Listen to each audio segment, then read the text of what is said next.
Oxytocin and vasopressin. अब next हम देखेंगे प्रोलैक्टिन को, एफएसएच को और एलएच को। अब अगर मैं आपको थोड़ा-सा रिवाइज़ करवा दूँ कि एफएसएच और एलएच बॉडी के अंदर किस तरह रिलीज़ होते हैं, तो हमें याद रखना है कि हमारे पास हाइपोथैलेमस से GnRH which is gonadal releasing hormone, ये रिलीज़ होता है फ्रॉम द हाइपोथैलेमस, पिट्यूटरी के पास आता है और पिट्यूटरी से फिर रिलीज़ होते हैं एफएसएच और LH. FSH is follicle stimulating hormone and LH is luteinizing hormone. फिर यही एफएसएच, एलएच ओवरीज़ के पास, अगर मेल है तो टेस्टिस के पास जाएँगे और वहाँ पे फिर अपने फंक्शन परफॉर्म करते हैं। एफएसएच का फंक्शन फीमेल के अंदर होता है फॉलिकल्स के डेवलपमेंट करवाना और मेल के अंदर स्पर्मेटोजेनेसिस में हेल्प करता है। जो एलएच होता है उसका फंक्शन फीमेल के अंदर होता है ओव्यूलेशन करवाना और मेल के अंदर टेस्टोस्टेरोन की प्रोडक्शन करवाता है, सो वो भी स्पर्मेटोजेनेसिस में हेल्प करता है। ये तो हमने बात की नॉर्मल फिजियोलॉजी की। अब हम देखते हैं फार्मा में कि हम किस तरह के एगोनिस्ट देंगे या फिर इनके एंटागोनिस्ट देंगे और इनसे रिलेटेड जो डिजीज़ है उनको ट्रीट करेंगे। सबसे पहले हम यहाँ पर बात करेंगे फॉलीट्रोपिन अल्फा की। ये एक एफएसएच रिसेप्टर एगोनिस्ट है, मीन्स ये वो सारे फंक्शन परफॉर्म करेगा जो कि एफएसएच कर रहा था। तो आप इसको कहाँ का यूज़ कर सकते हो? ओवरीज की स्टिमुलेशन के लिए या फिर मेल के अंदर हाइपोगोनाडिज्म की ट्रीटमेंट के लिए आप इसको यूज़ कर सकते हो। इसके जो इंजेक्शंस होते हैं वो सबक्यूटेनियसली दिए जाते हैं। अब यहाँ पे लिखा हुआ है हाइपोगोनाडिज्म मीन्स ऑफ कोर्स जो गोनाड्स हैं वो सही से अपना फंक्शन परफॉर्म नहीं कर पा रहे हैं, तो आप एफएसएच के रिसेप्टर के जो एगोनिस्ट हैं वो दे रहे हो। टॉक्सिसिटी में आपको क्या देखने को मिलता है? Ovulation hyper stimulation syndrome. ये एक ऐसी डिजीज़ होती है जिसके अंदर ऑफ कोर्स आपकी ओवरीज जो है वो ज़्यादा ही स्टिमुलेट कर गई हैं, ओवरीज बहुत पेनफुल हो जाती हैं, ओवरीज स्वेल कर जाती हैं, तो ये सिंड्रोम हो सकता है। तो आप अगर इसकी अमाउंट ज़्यादा हो जाएगी, इसकी टॉक्सिसिटी हो जाएगी तो ये सिंड्रोम हो सकता है। सिमिलरली मल्टीपल प्रेगनेंसीज़ आपको देखने को मिल सकती है। हो सकता है कि एक से ज़्यादा एग जो है वो डेवलप हो जाए और आपको ये देखने को मिले, मल्टीपल मल्टीपल प्रेगनेंसीज़ देखने को मिले, ठीक है? सिमिलरली मेल के अंदर ये गायनेकोमेस्टिया कॉज़ करती है। अब हमारे पास ना कुछ और फॉर्म्स होती हैं, कभी-कभी हम इनको पोस्ट मेनोपॉज़ल जो वुमेन होती हैं उनकी यूरिन से भी गेन करते हैं, कभी हम इनकी रिकम्बिनेंट फॉर्म्स बनाते हैं। तो हमें साथ-साथ मैंने इस पेज पर वो सारी की सारी जो दूसरी फॉर्म्स हैं वो भी मेंशन कर दी हैं। So as you can see यहाँ पे लिखा हुआ है फॉलीट्रोपिन बीटा, तो ये भी सेम फंक्शन परफॉर्म करेगी जो कि फॉलीट्रोपिन अल्फा कर रही थी, मगर इसका जो कार्बोहाइड्रेट साइड है वो थोड़ी डिफरेंट है, तो इसलिए हमने इसका नाम फॉलीट्रोपिन बीटा रखा हुआ है, ठीक है? सिमिलरली आप इसको मैंने कहा पोस्ट मेनोपॉज़ल वुमेन की यूरिन से भी हासिल कर सकते हो।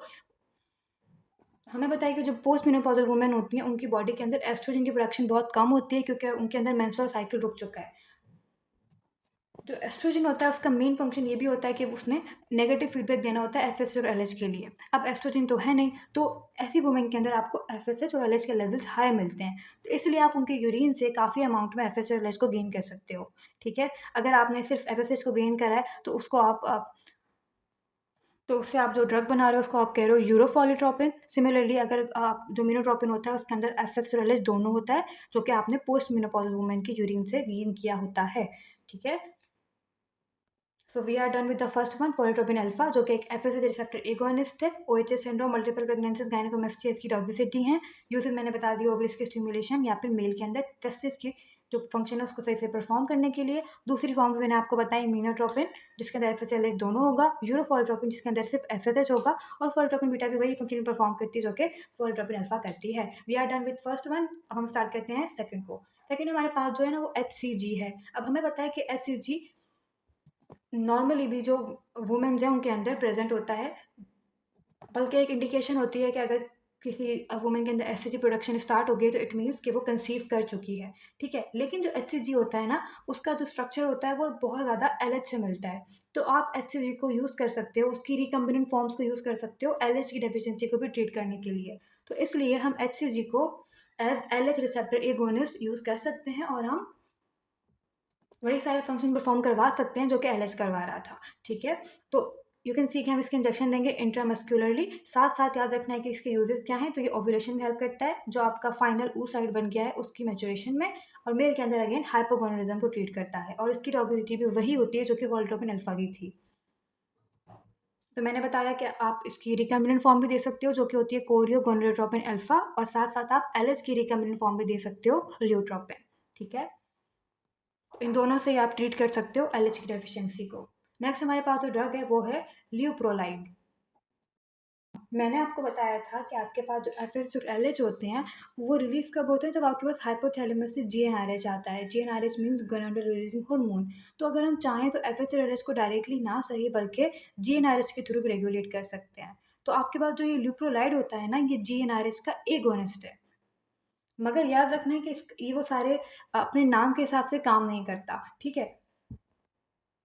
तो मैंने आपको क्या कहा कि ये एगोनिस्ट है, बट ये एज़ एंटागोनिस्ट काम करता है। ये क्या करता है कि आप ये रिसेप्टर को एफएसएलएच के जो रिसेप्टर है उनको डिसेंसिटाइज़ कर देता है, जिसकी वजह से एज़ एंटागोनिस्ट काम कर रहा होगा। अब एफएसएलएच के जो अमाउंट है बॉडी के अंदर वो कम हो जाएँगे, ठीक है? तो आप ल्यूप्रोलाइड को उन सारी डिज़ीज़ में दोगे जिनके अंदर आपको एफएसएलएच को कम करना है, ओवरीज़ को ज़्यादा स्टिमुलेट नहीं करना या फिर आपको टेस्टिस को ज़्यादा स्टिमुलेट नहीं करना, ठीक है?